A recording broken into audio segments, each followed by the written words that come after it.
10, 9, 8, 7, 6, 5, 4, 3, 2, 1, 0.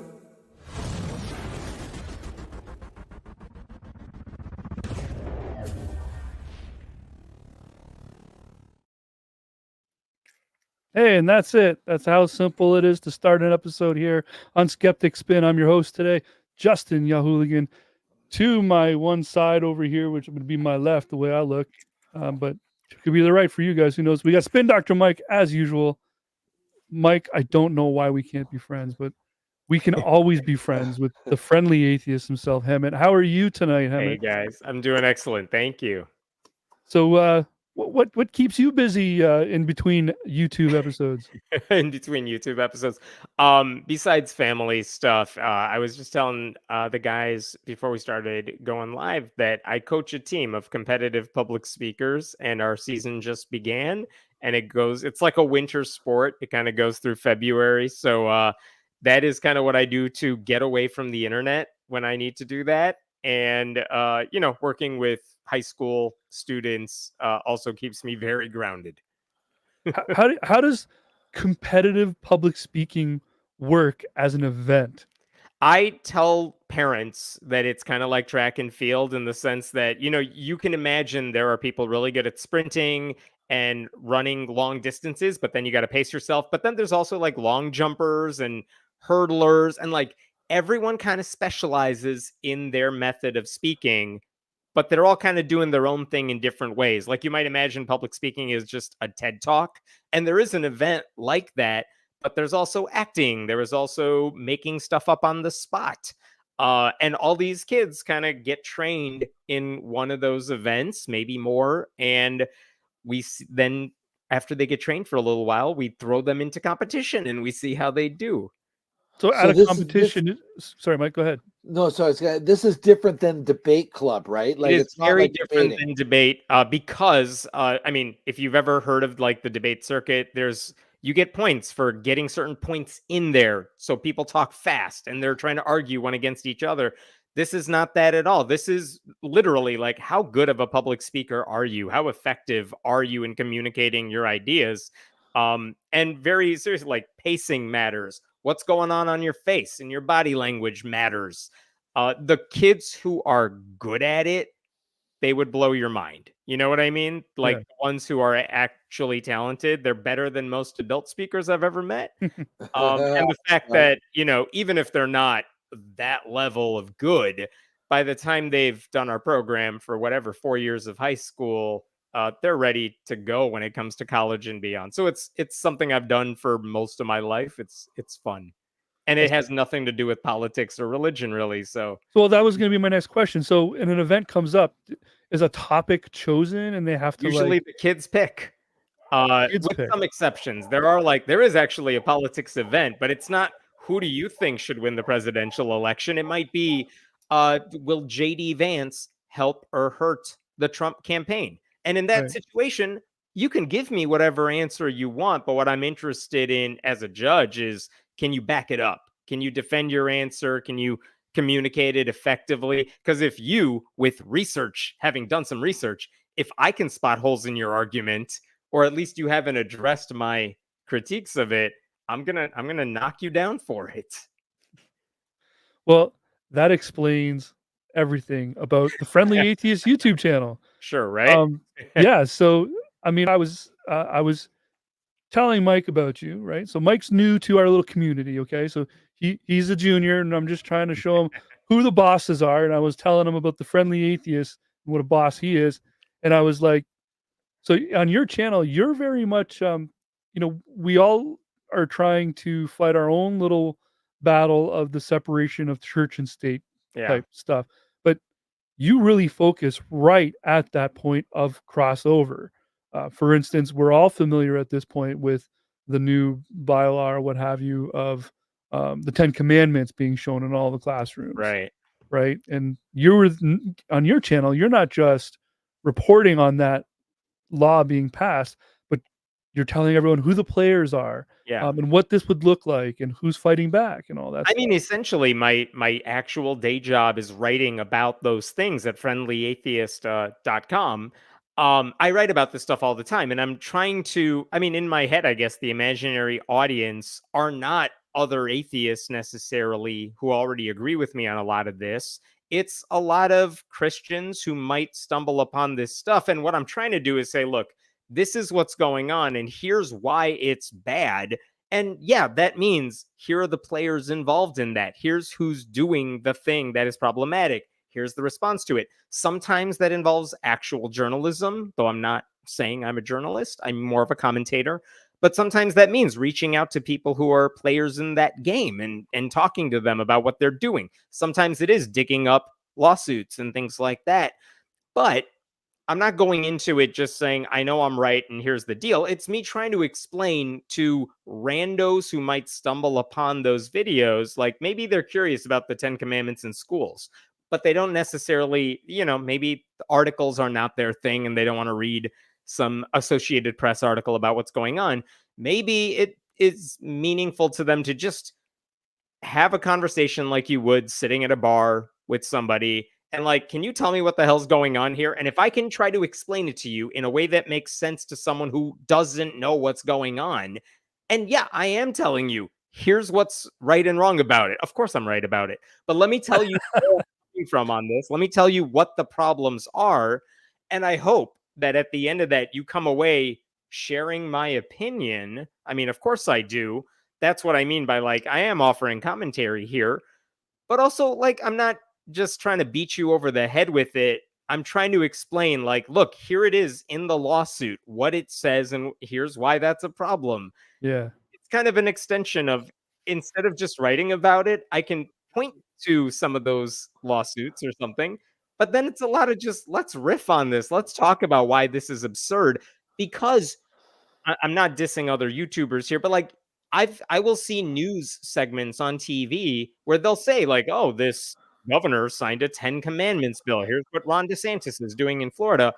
But they're not coming at it from a church state separation perspective. They're not Right. interested in trying to offend Christians. I don't have any problem with either of those things. So I can say, look, this law is completely insane. But let me show you what the law says. Let's talk about why every one of these commandments is problematic. And I can focus in on that stuff, hopefully in a way that even people who disagree are like, okay, I think that was a fair take. Maybe they disagree with my opinion, but I hope most people would look at it, any of those segments, and say, okay, you fairly described what is happening. And I mean, that's kind of the standard I'd like to hold myself to. I'm not saying I meet it all the time, but there you go. Yeah. Well, I very much enjoy your content. I like this. Everything you do seems to be fairly bite-sized as well, right? Which, like, I'm not, again, I like I my can't do 3-hour long yeah, like, I tirades don't on mind the something. 2, 3 hour stuff when I'm outside doing yard work and I just want something Right. to listen to.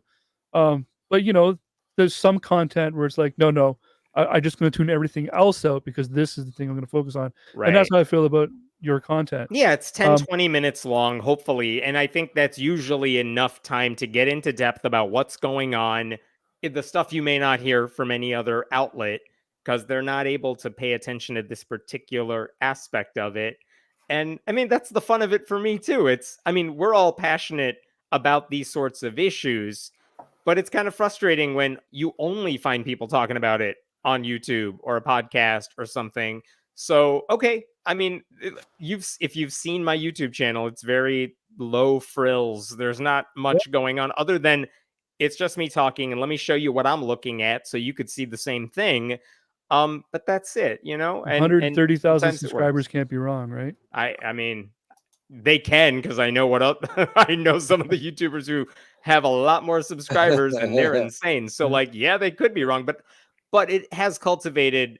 I think it helps to say that if I'm reading the comment threads on my own videos sometimes, which I don't always do, more often than not, I don't see that many trolls. I mean, I see people chiming in with either agreement or useful commentary on it. And I think that's a barometer for, it's not just a lot of subscribers, it's subscribers who are offering something valuable to the commentary. Do you think the name of the channel the Friendly Atheist has anything to do with that? It makes it a little bit less aggressive, maybe draws a more Maybe. honest I mean, audience. someone else would have to be the judge of whether I'm actually friendly or not. I mean, honestly, if I were starting it today, I'd probably just use my name. But um, there is something to the idea that, look, if you can find atheists who are aggressive and like in your face about it, and hey, if that's your thing, so be it. That's not my style. Right. It's not what I enjoy doing. It's not the conversation I would have with someone I just met randomly anyway. Atheism isn't the first thing that comes up if I just met someone, even though I am passionate about it and I talk about it and all. But hey, if friendly means it's an opening for someone who may not agree with me to come watch it, great. I guess it worked. Yeah, indeed. All right. Well, how would you like to face my tableau in a game of triple take? All right, let's do it. Are you excited or what? I'm very You curious what this is going to be. Yeah. All right. Well, yeah, that's the little game I play with my guests. Everyone from Aaron Ross, Seth Andrews has been through it. Okay. So it's your turn, my friend. All right. So this is a custom-made tableau with just you in mind. Okay. So what it is behind each one of these AI-generated thumbnails that I've created is a YouTube short. Okay. So 60 seconds, we're going to watch it, and we're going to see what you think. And I just love to ask the question, just off the top, based on the thumbnail, which is just a rough representation. What do you think the YouTube short might be about? Oh, man. I mean, the middle one, guns in school. Okay. I'm thinking the top one is doctors praying in the hospital. And the bottom, I'm very curious about because I don't know what that one would be about. We got, what, medieval kings talking about something? Well, I'll give you a hint to the bottom one when we get to the bottom one, but we got to start like all good obstacle courses from the beginning. Okay. All right. So you ready? Yeah. All right. Here. Real quick, I just want to thank Tuck TV for showing up. Hey, Tux. Here we go with our first short. My daughter says, let's bring you here. And So this is a we're miracle. we're at the doctor's office. Because I ran into you Yeah, and you prayed over my leg. And yeah. it She does came in feel with these better. guys. The thing is, the pain's gone. Yeah. You know, like it's, When you came to me, you said it was a 9 out of 10. oh, right? yeah. Yeah. Oh, yeah. And it's all gone now. Yeah. The pain's good. So it's like that's mother and daughter sharing the same Yeah. knee problem she was saying. So we're going to pray for her and God's going to heal her right now.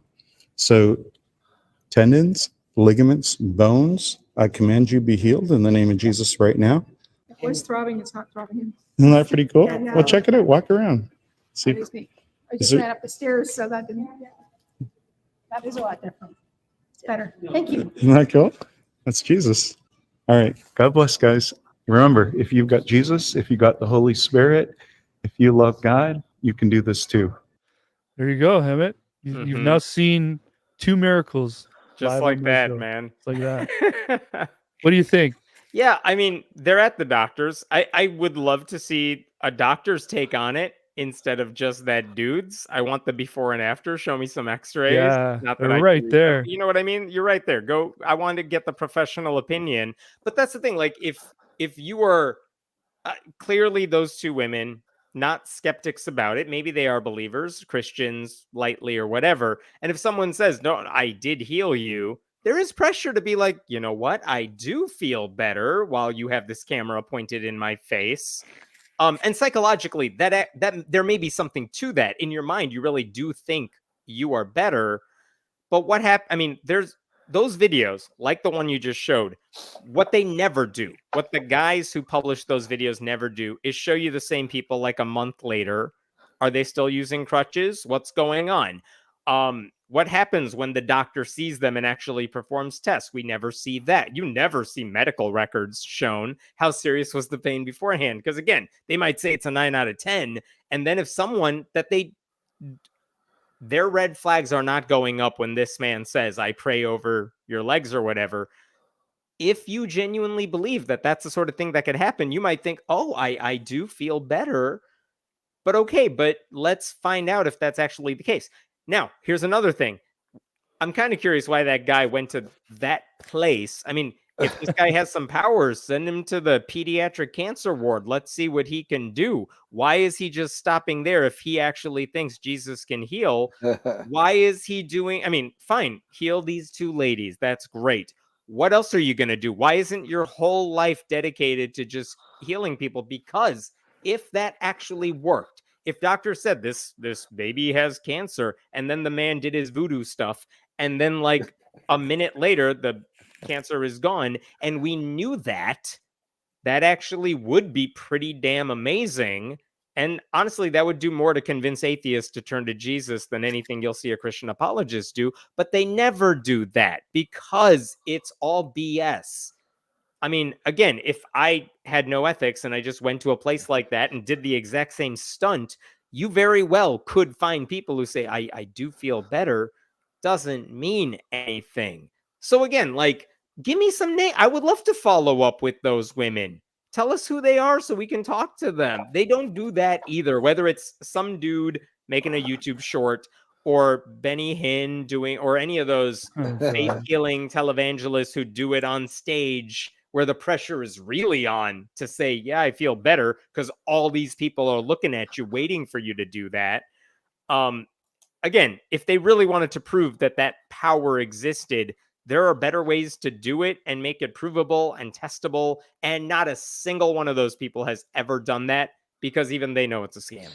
Yeah, do the prayer while the MRI is running, and let's see. Yeah, what right? happens, right? I mean, there was a lady, I did a story on this maybe a year and a half ago or so, but there was a lady who gave that sort of testimony at her church, where she said she lost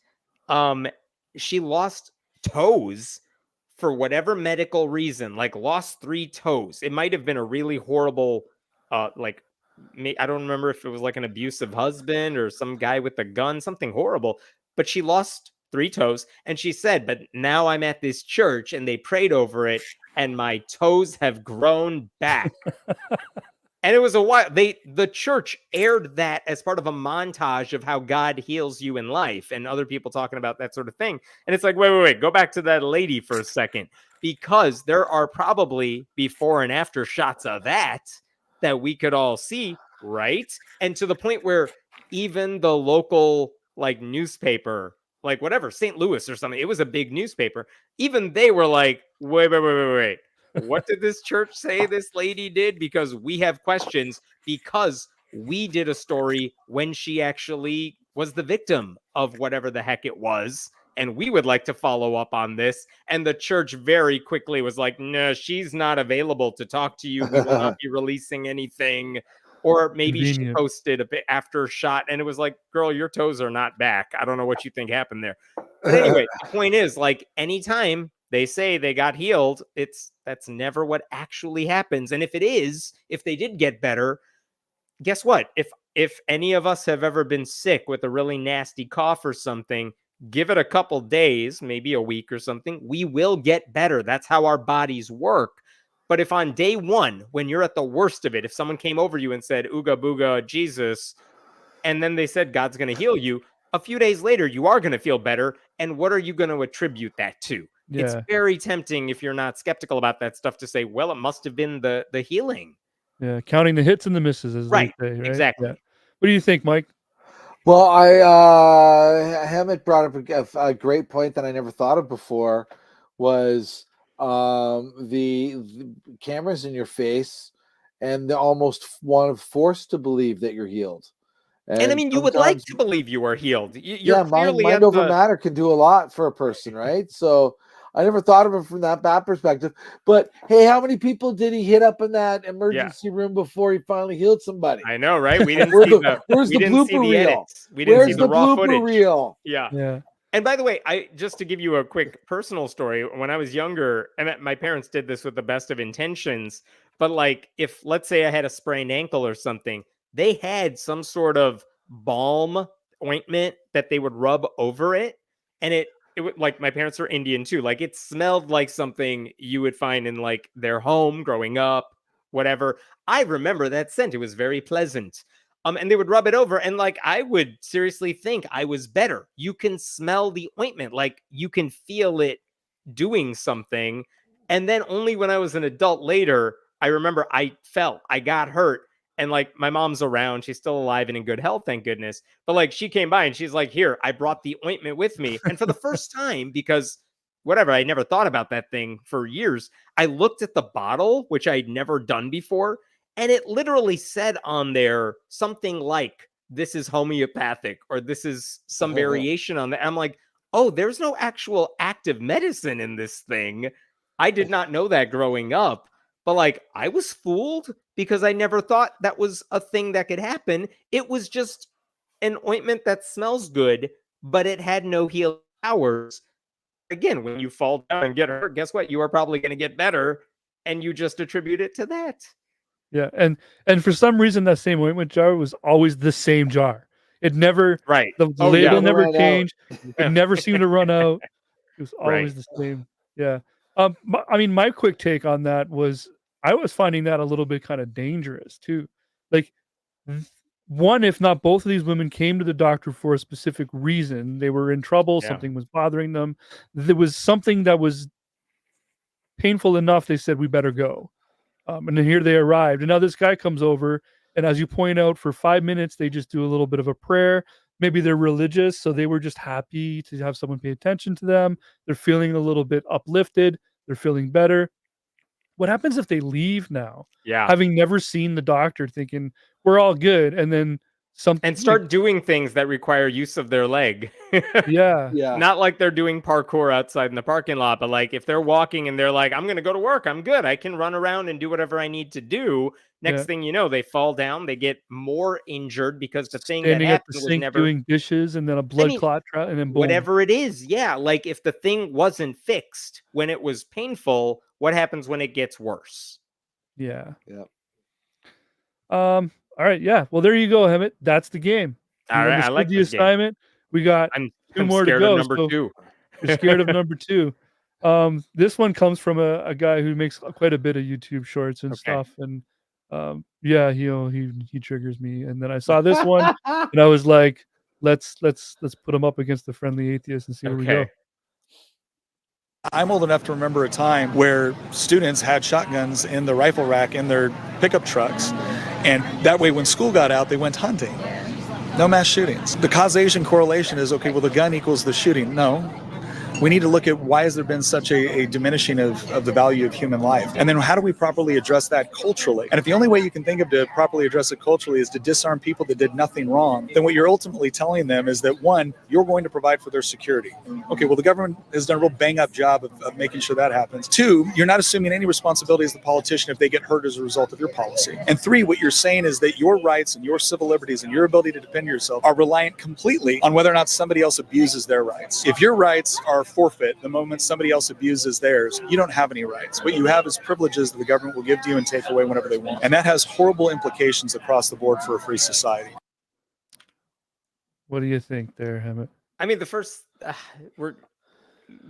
he said so many things like gish galloping everywhere, so I can't address everything. I'm gonna try to. The thing that stood out is when these kids supposedly had rifles in the parking lot waiting in the car afterwards. Okay, let's suppose that's true, I guess. I don't know what school does that, but okay, they're using them after school or something. A rifle is very different than an AR-15, which we don't want anyone... Like, that guy should be saying, okay, we should ban assault weapons, because if some kids want to go hunting afterwards, they don't need a semi-automatic weapon for that. But, like, if you got rid of all those weapons, then a kid who wants to use it for the wrong reasons, what are they going to do? Try to knife everybody? You can't kill that many people if you have a rock as the only ammo of choice. So, like, that didn't negate any of the arguments that progressives tend to use. But let's talk about the religious aspect of that, because he mentioned something at the beginning about, like, the culture or whatever. A lot of times they will say, we need to put God back in schools to prevent mass shootings or something like that. Well, the time they always talk about when you had God in schools was like the early 60s, before the Supreme Court said you can't force mandatory prayers on everybody. Well, guess what? For like 30 years, 40 years almost after that, we didn't have mass shootings either. Like somehow we had this glorious time of like 30, 40 years when God wasn't forced upon school children, and yet there were no mass shootings. And so what's the explanation for that? You know, because you didn't have God in school at that time. By the way, God's not out of school. If you want to bring a Bible to school, that's fine. If you want to pray in school, that's fine. The only thing that can't happen is like the principal leads you in prayer over the intercom at the beginning of the school day, or your teacher does that at the beginning of the school. That's the only thing that's not allowed. Yeah, But the kids can still bring God to school with them if they want. absolutely, and no one's stopping them. It's only to the point where if it's intruding with the classroom work they got to do, okay, that's a separate conversation, but no one's stopping that from happening. If they want to have Bible club after school, they can do that too. No, like the problem is the weapons and access to weapons. And again, the same people who say, no, it's not the weapons, it's the mental health. Well, guess who's preventing people from getting good mental health and affordable health care to go see a therapist or whatever it is? It's the same people who want guns everywhere. So He I don't also know. mentioned shotgun, which, Yeah, you know, which again, who, shotgun, very different. You're not getting too deep into a school, you know, injuring people with a shotgun. with like Right. 2 rounds, right? Like it's, Yeah. Yeah. And I mean, I think hunting is stupid too, but I get that people do that. But again, if you want to do that, there's nothing stopping people from saying, okay, then you have to get a license for it, just like you do with a car. You have to store it, lock it up. No one's leaving a rifle even in the back of their pickup truck, just lying there waiting for anybody. No, then fine, make it. You have to lock it up. You have to have the safety on it. You have to make people go through a training before they can access one of those weapons. Like, I don't know. I would hope that responsible gun owners are like, yeah, we want to make sure the only people who have access to weapons that can kill people like this are people who know what they're doing with it. I'm not saying Yeah. that would stop everything, but it would prevent a lot of people who shouldn't have guns from getting them. And I don't know what the problem with that is, because we don't let anybody drive a car either. And that can hurt people if they're in the wrong hands. Yeah, it's easier to get a gun in America than a driver's license. Yep. Because Mike, you grew up in we put people through. Mike, you grew up in Alberta. Did your friends have shotguns in their trucks at school? No, not in their trucks at school. Not so much shotguns. There was rifles around because there was hunters. We had hunters. So I find it interesting that the guy in the video there equates hunting culture to mass shooting. That they're part and parcel, which in fact it isn't. But Helmut brought up like all the fantastic points of it's not really about what type of gun it is and getting rid of all guns. It's about having proper gun control. You need a license to drive, like Hemant said. Why can't you get a license to have a gun? Right. You got to go through driver training to learn how to, like, somebody's got to teach you. Saying, why can't you have that same with a gun? God, you got to register for vote. Right. Why can't you just register to get a gun? And by the way, there's enough technology out there that let's say you own a certain type of weapon, it would be very easy. I'm pretty sure the technology exists where the only person who could use the trigger is the person who the weapon is registered to, like a biometric sensor and stuff. So that way, if a gun gets into the wrong hands of someone who shouldn't have it, or it was stolen, or a kid took it from his parents or something like that, they wouldn't be able to shoot it. Yeah. Who has stopped that stuff from being going into effect? It's the same people that don't care about mass shootings at all. Everything's got a computer in it, like nowadays. Guns could too. There are actually, I mean, it sounds like an them? oxymoron, but there are smart guns out there, but they're not on the market in the same way because the same people who want guns everywhere don't care who gets hurt.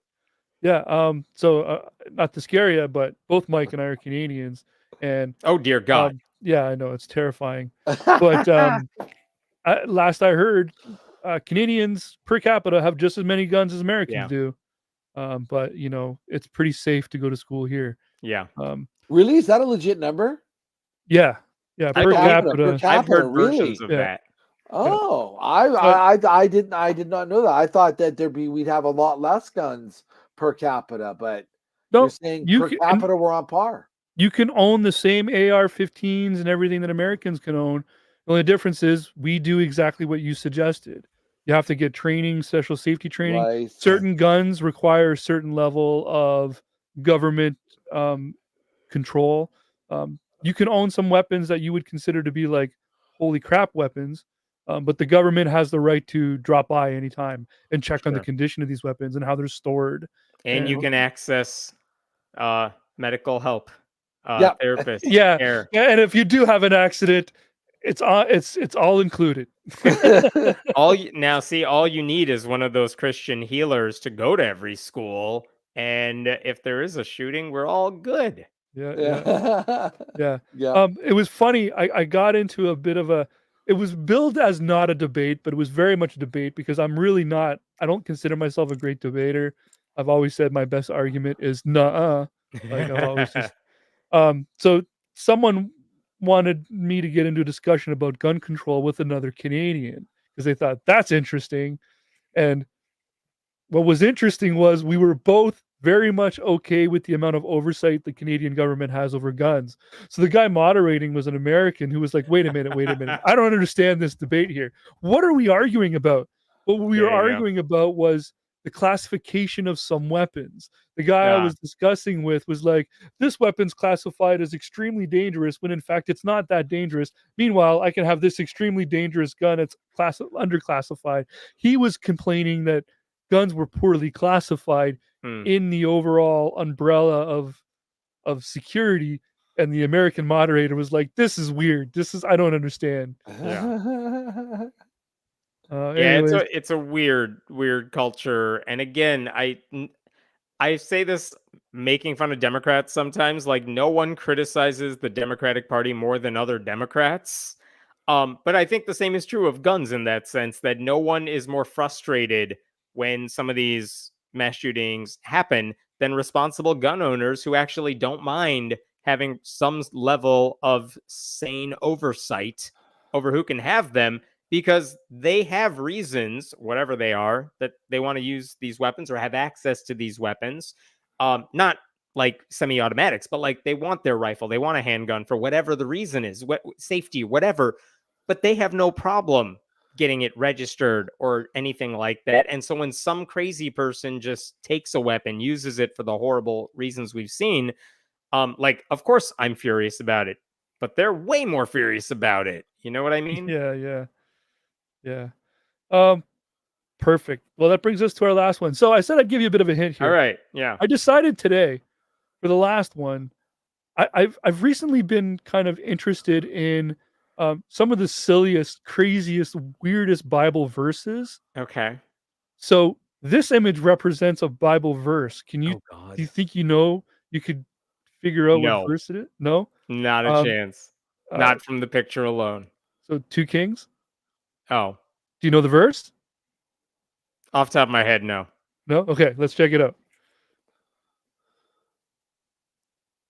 Have you ever heard the shocking tale of Elisha and the bears? This lesser-known biblical event showcases the consequences of mockery and the power of a prophet. The story unfolds in 2 Kings 2:23-25, where Elisha, the successor of Elijah, journeyed to Bethel. As he approached the city, a group of young boys began mocking him, shouting, "Get out of here, Baldy!" This mockery was not just a childish taunt, it was a direct challenge to Elisha's authority and prophetic role. Angered by their disrespect, Elisha turned and pronounced a curse in the name of the Lord. In a swift and terrifying response, 2 female bears emerged from the forest, attacking the boys and mauling 42 of them. This incident serves as a stark reminder of the serious nature of honoring God's messengers. The story illustrates how divine authority should not be taken lightly. The bears' fierce retribution left an indelible mark on the community. Yeah. So 2 Kings. Lovely. Yeah. So I'm gonna 42 kids died and no one cares about them at all. Yep. So this is a Bible story. Yeah. And a man gets his feelings hurt by children calling him bald. Yeah. So he places a curse upon them. So he murdered in the Lord's 42 name. In the Lord's of them. name. In the Lord's They name. made fun of his head, and he's like, all 42 of you deserve the death penalty. Also, you're 8 years old. Like, that is not a wholesome tale of respect my authority. That is a crazy man who shouldn't have any authority because he all he had to do is be like, oh, that's not funny, but you're kids. Who cares what you think? But instead he's like, nope, gonna murder all of you. Let me bring out the bears. Like, that is an insane story. That is not a happy story. I'm not supposed to learn a valuable Bible lesson from that story. That's a reason you shouldn't believe what the Bible tells you, because you'll take away the wrong lessons from it. You've heard that one before then, that story? The story, yes. Yeah. Yeah. What about you, Mike? Have you heard that one before? No, I'm looking at it now. Like, never heard that in mass ever. There are some wonderful books. These might be old, but there were some like coloring books about the Bible made by atheists. It was hot during like the new atheist era of the mid-aughts. But some of those things are like, we're going to have Bible stories that kids can color.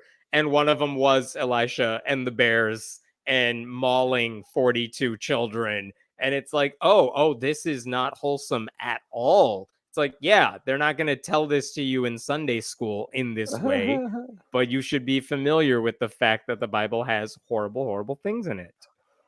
It's a good comment, right? Yeah. I knew it would break Mike a little bit. I was really kind of like, because it's so fun to watch Mike experience this story for the first time, because it really is that insane, and that was not out of context. That really is both the Bible story and the lesson they want you to take away from the Bible story, and it totally neglects the actual horror of what happens in that story. Like, thank goodness the whole thing is made up, but also that's a horrifying story. 100%. Like, holy man. I don't know. There's a whole section in the book of Genesis. I can't remember what chapter it is. It might be like 27, 28, 37, 38, one of those. But there's so many disturbing things in that one chapter of the Bible that is in the book of Genesis. So you would think, it's early enough that people would have seen it, but it's a chapter that does not really get covered by pastors very much, because all it is crazy kinds of sex and murder and everything. And it's so, you can't talk about it in a PG sort of way. So a lot of Christians just kind of skip over it. But it's like, oh no, if we're going to read the Bible, let's talk about this chapter in depth. Because why not? It's in there. I feel wrong. Yeah. My new fascination with like these verses that are just like, what the heck is, I went to Catholic school. I had a class called religion class where we would sit and read. Exactly, Mike. And it's just now coming to my attention. It's a new realization as I'm like, I'm 45 years old now. It's my realization that like the curriculum that was set up for us in those classes, Mike, was very. They were very much picking and choosing, right? The softer, more.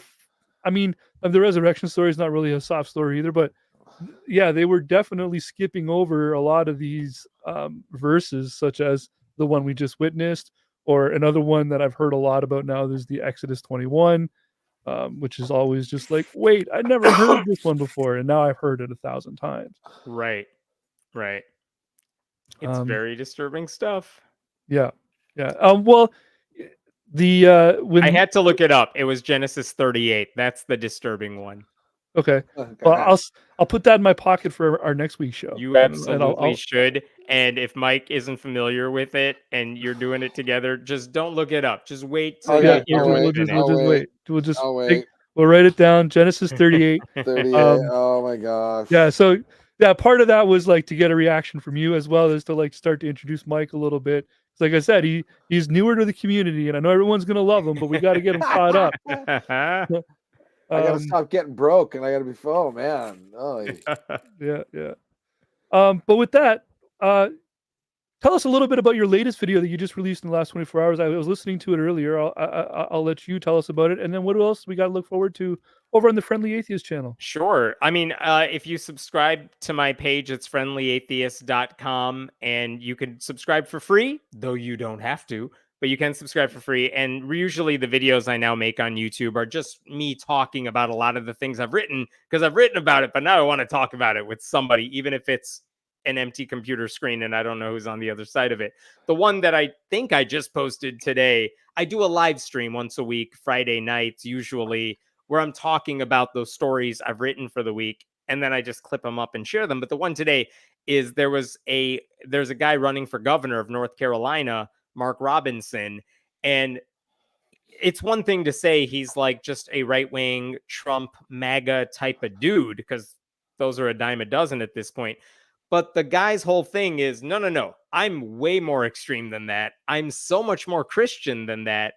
And for years, by the way, he's the current lieutenant governor of North Carolina, because the governor and lieutenant governor get elected separately. So a Democrat won the governorship. He won the lieutenant governorship. The lieutenant governor guy, Mark Robinson, has been saying horrible, extreme things to church audiences for so many years that it's kind of surprising he decided to run for governor, because he's been creating opposition research for like more than a decade now. And it's kind of like, remember when Herschel Walker was running for Senate a couple years ago, and every couple of weeks it's like, wait, he has another kid that he doesn't know about, or some crazy story like that. That's the same thing with Mark Robinson. It's like, we just unearthed a podcast from 24 minutes ago where he said these people deserve to die.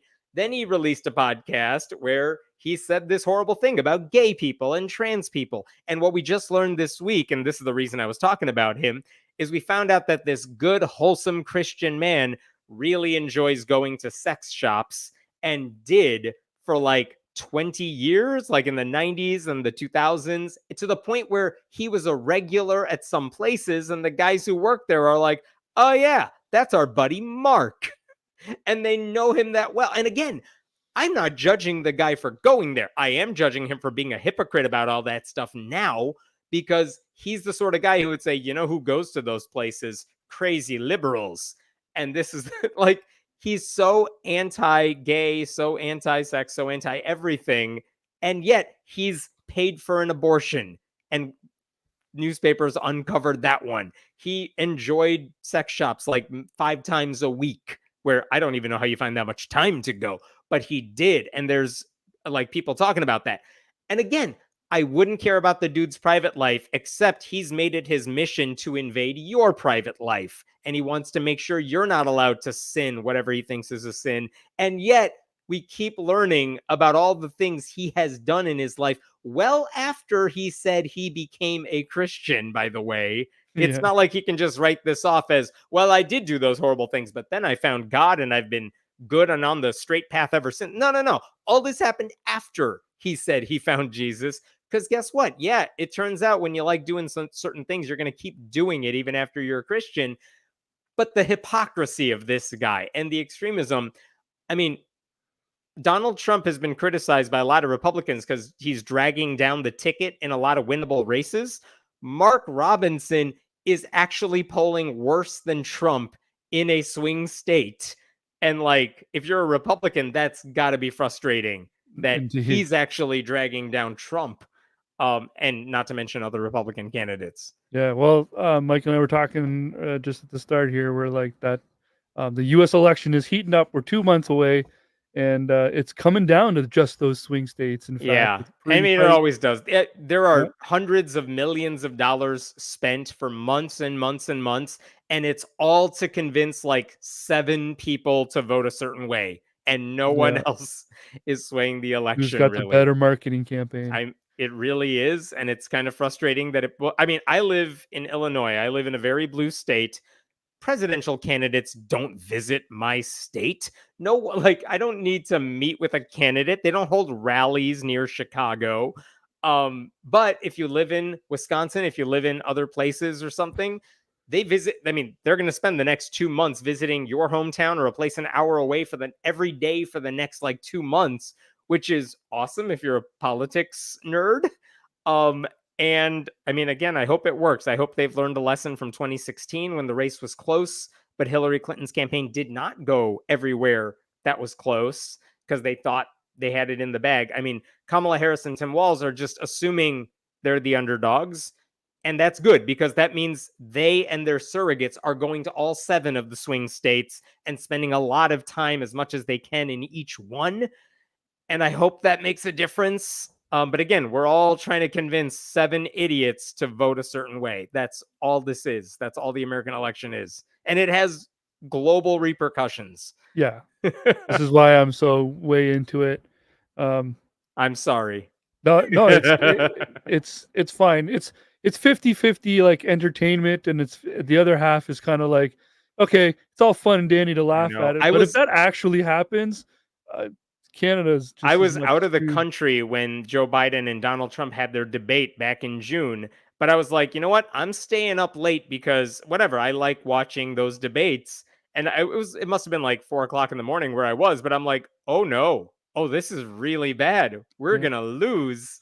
Well, and the next Kamala and Trump are debating this week. They're debating on Tuesday. And of course, yeah, I'm 100% going to watch because I hate myself. So yeah. I almost want to book a night off of work and do a live stream. Like, I know. The good news about those debates is that even if you don't watch it live, you will be able to see the whole thing and all the commentary because it's all anyone here will be talking about for at least 20 minutes before they move on to the next shiny object. Indeed. Well, with that, real quick, I'm going to let everybody here know a lot of you are late today, and that's fine. That's okay. Point of my show here is to not keep our guests hanging out too long. And we're going to move along because we've got lots of other shows coming up and other guests that we're going to have. For example, next week, we have from the Stacy Moms podcast, Stacy's actual mom is going to join us, which is going to be fantastic. And that's going to be the week of the debate. So I'm sure I'm going to have a short queued up about that debate. And on deck, so these aren't confirmed yet, but I'll let you guys know because, name dropping helps my little channel grow. We've got Aaron Raw looking to come back. We've got the Creaky Blinder and I are also working on trying to get him over here again as well. So stay tuned for those dates for that. Anyone else got anything else to say here before we shuffle off? No, thanks for having me. If anyone's watching, subscribe to this channel that you're on right now and feel free to go to Friendly Atheist, subscribe to that one too. Thanks guys for having me. Yeah. Great content over there. Thank you so much, Hemant. Absolutely. And Mike, thank you so much for joining me as well as usual. We'll see you guys all. We're back on our normal Sunday time next week, 7 p.m. with Stacy's mom. All right. And I wasn't ready to end the show. Okay, there we go. I got my finger over the button. Have a good night, everybody. Bye.